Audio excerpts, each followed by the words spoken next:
অজিত কুমার গুহ জন্মগ্রহণ করেন 15 এপ্রিল 1914 সালে কুমিল্লার সুপারি বাগানে। তিনি ঢাকার জগন্নাথ কলেজ এবং ঢাকা বিশ্ববিদ্যালয়ে শিক্ষকতা করেছেন। 1952 ভাষা আন্দোলনে সক্রিয় অংশগ্রহণের দায়ে কারাভোগ করেন।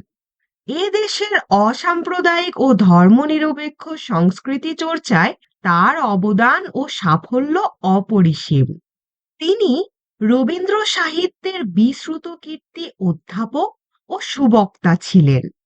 মূল্যবান ভূমিকা সহ তার সম্পাদিত গ্রন্থের মধ্যে উল্লেখযোগ্য মেঘদূত, কৃষ্ণকান্তের উইল, গীতাঞ্জলি প্রভৃতি।